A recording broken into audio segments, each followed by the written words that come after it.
प्रत्येकाने प्रत्येकाला सहकार्य करावं ही जगाची रीती काय हो दादा. तुमच्या गावाला जर महापूर आला, तुमचे गाव जर समजा पाण्यात गेलं, तर जवळपासच्या लोकांनी तुम्हाला अन्नधान्य पुरवावं, तुम्हाला त्या पुरातून बाहेर काढावं ही जगाची काय रीत आहे. अरे लहानपणी शाळेमध्ये गेल्यानंतर आमचे सर आम्हाला 1 2 3 4 नाही शिकवतो, एबीसीडी वगैरे काही शिकवत नाहीये.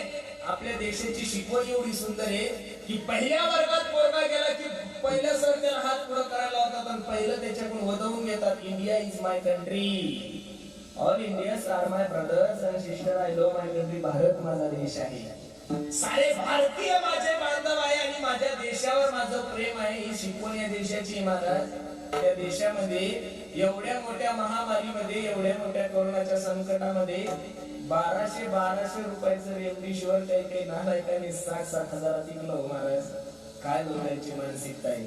अरे करोनाच्या काळामध्ये धीर द्यायचा, करोनाच्या काळामध्ये लोकांना सहकार्य करायचं, तर काही नालायकांनी करोनाच्या काळामध्ये सुद्धा पैसा कमवला. पैसा कमवून नेमकं करणार काय, कसं घेऊन जाणार हेही कळत नाही. माझी तर देवाला विनंती, पांडुरंगा मी नारदाच्या गादीवर तुला विनंती करतो, ज्यांनी संकटाच्या काळामध्ये गोरगरिबांना लुबाडलंय, ज्यांनी 1500 रुपयाचं रेमडेसिवीर लोकांकडून 50-50 हजार घेतले, तसं तिसरी लाट येऊच नाही देवा. पण तिसरी लाट जर या महाराष्ट्रामध्ये आली तर हे नालायक पहिल्या हप्त्यातच गेले पाहिजे. महाराजांनी रेमडेसिवीर काही मूर्खांनी रेमडेसिवीरच्या इंजेक्शनामध्ये सलाईनचं पाणी देऊन, अरे काय भ्रष्टाचार चाललाय. आणि एकीकडे देश या महामारी सोबत लढतोय, एकीकडे लोकांची बेरोजगारी वाढली, एकीकडे लोकांना खायला भेटत नाही, एकीकडे लोकांचा घरातला चांगला सदस्य निघून चाललाय, कुटुंब उद्ध्वस्त झाले. आणि अशा परिस्थितीमध्ये काही नालायकांनी नुसत्या पेट्या भरल्या. महाराज ना गुगल पे, ना फोन पे, ना चेक, ना ऑनलाईन ट्रान्झॅक्शन, ना अजिबात आरटीजीएस वरली सर्व कॅश घेतली. महाराज पोतेच्या पोते भरले. मी असं नाही म्हणत जगात सगळ्यांनीच भ्रष्टाचार केला, पण खरं सांगू का, हजारो डॉक्टर लोकही मेले, मलाही माहिती, हजारो पोलीस मेले, हजारो नर्स मेले, राजकारणी लोक मेले, समाजसेवक मेले, पण त्याच्यामध्ये फक्त 10% लोक चांगले होते. 90% लोकांनी भ्रष्टाचार केला. महाराज किती? 90% लोकांनी. तुम्ही मुसलमान जेवढं तुम्ही शाश्वतीनं कसं बोलता, महाराष्ट्रभर फिरतोय. महाराज तुम्हाला फक्त तालुक्याचं नॉलेज असतं, तुमच्या तालुक्याची माहिती असते. आम्हाला या महाराष्ट्रामध्ये नव्हे, या 4 राज्यात कुठं काय आहे सगळं कळतं. महाराज सगळ्या क्षेत्रामध्ये सगळे लोक मॅनेज झाले. म्हणून माझी विनंती, एवढ्या मोठ्या संकटामध्ये आपण आजच्या तारखेमध्ये सुरक्षित आहोत. माझं दुसरं काहीच म्हणणं नाही. तुम्हाला एक विनंती करेल दादा, मी एक महाराज म्हणून, वारकरी संप्रदायाचा सेवक म्हणून तुम्हाला सर्व बसणाऱ्या मायबापांनी आज एक भीक मागतोय. पैसे नका देऊ मला, तुमचं सोनं नकोय मला, तुमचे कपडे सुद्धा नकोय, पण एक तुमचा मुलगा म्हणून, एक वारकरी संप्रदायाचा सेवक म्हणून माझ्या पदरात एक भीक टाका. निश्चित तुमच्या जीवनाचं कल्याण होईल. तुम्ही मुसलमान कीर्तनात काय भीक मागता? काही मागत नाही. माझ्या तुकोबरायचं प्रमाणे ऐका.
दिना म्हणे तुटे बंधू राम म्हणा बाबा.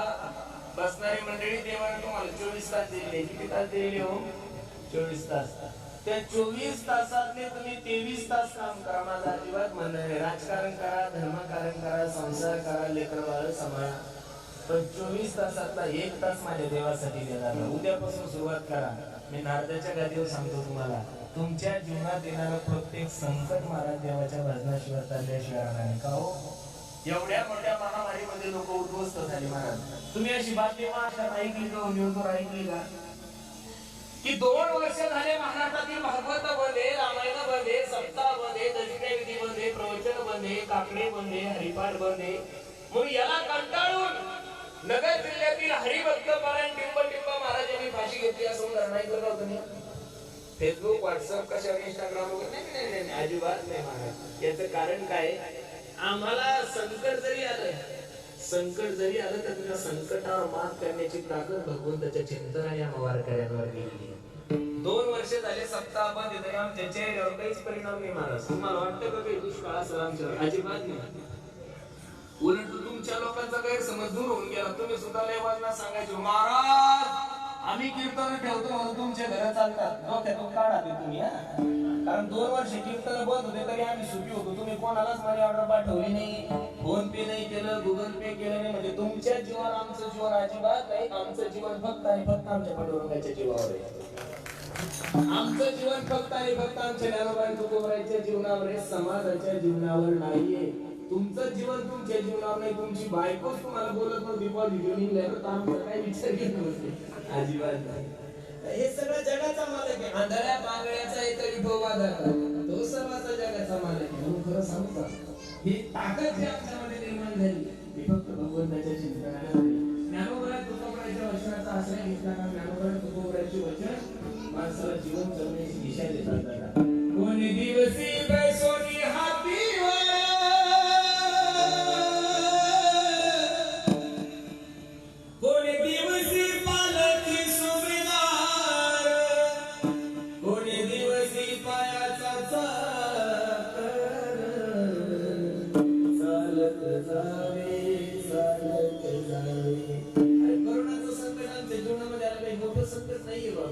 आमच्या मायबापांनी ज्यावेळेस आम्हाला आळंदीला पाठवलं होतं ना, त्यावेळेस शेळ्या भाकरीची बुके सुद्धा भेटत नव्हते आम्हाला खायला, तरी सुद्धा आम्ही लोक समाधानीच होतो महाराज. आणि आता देवाच्या कृपेने 40-50 लाखाच्या गाड्या बसल्या तरी आमच्या शरीरात काही बदल नाही झाला, आनंदात तर बदल अजिबात झाला नाही. याचं कारण फक्त एवढंच आहे, साधू संतांच्या वचनावर विश्वास आहे भगवंताचे चिंतन. म्हणून मला सांगत असं तर तुम्ही केलं तयाच्या चिंतने संकट तर आलं जीवनामध्ये येऊन काय करा. जन्मोनिया कोणी वाचेस मध्ये राम धरी हाची नेम हरणेशी. जीवनामध्ये भगवंत चिंतनाचा नेम करा. निश्चित तो जर नेम केला ना बाबा तर तुमच्या जीवनाचं संकट माझा भगवान परमात्मा तारल्याशिवाय राहणार नाही.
असा जर जीवनामध्ये तुम्ही नित्यनेम केला, असं जर भगवंताचं चिंतन केलं तर तुकोबरा फायदा सांगा. तुका म्हणे कोटी कुळीती कुळीत भावे गाता गीत विठोबाचे बाबा. तुम्ही जर चिंतन केलं, तुम्ही जर भगवंताचं नामस्मरण केलं तर कोटी कुळाचा उद्धार होतोय महाराज.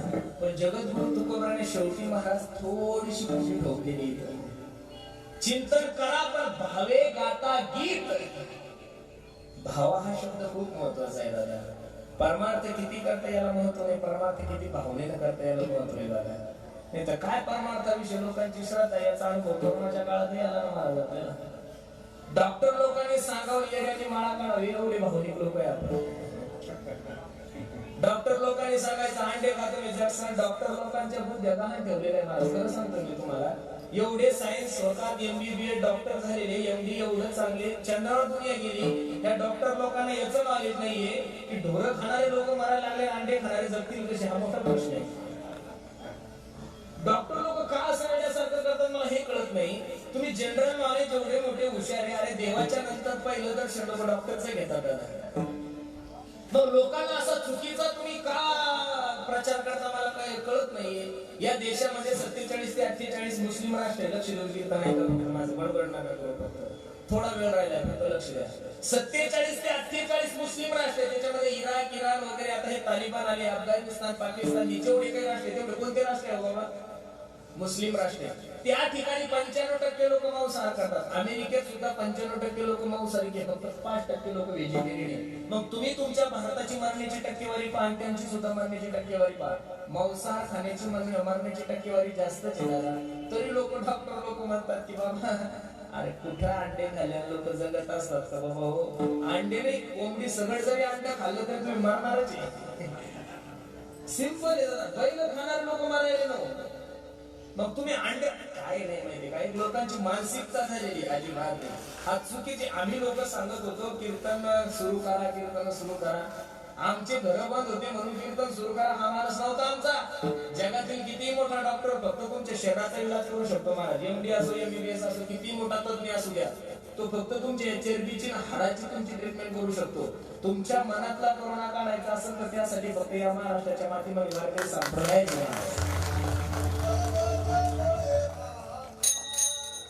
तुमच्या अंतःकरणातला कोरोना जर काढायचा असेल, तुमच्या मेमरी मधला जर कोरोना काढायचा असेल तर त्याच्यामध्ये फक्त आणि फक्त महाराज वारकरी संप्रदाय. सिंपल लॉजिक आहे बाबा. आज एवढे मोठे हजार लोक तुम्ही माझ्या समोर बसलेले, खरं सांगा तुम्ही मॉल मध्ये गेले तर तुमच्या अंतःकरणामध्ये भीती काही गर्दी आहे. हॉटेल मध्ये गेल्यानंतर तुम्ही भीता, कुठेही गेल्यानंतर तुम्ही भीता. खरं सांगा 1-1.5 तासापासून तुम्ही माझ्या समोर आहे, कोणाच्या तरी मनामध्ये आहे का शंका की मी पॉझिटिव्ह निघेल? बरं, बसणाऱ्या मंडळीला माझा प्रश्न आहे, आतापर्यंत या 2 वर्षामध्ये एखाद्या महाराजाच्या कीर्तनामध्ये 2-4 लोक पॉझिटिव्ह निघले असं उदाहरण ऐकलं का?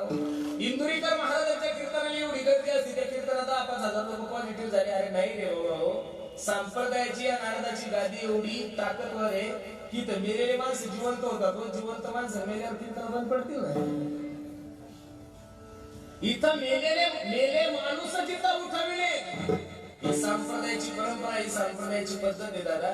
तर इथं मेलेले माणसं जिवंत होतात. म्हणून माझी विनंती, लक्ष देऊ नका. परमार्थ हा भावनेनं करा दादा. कशानं करा?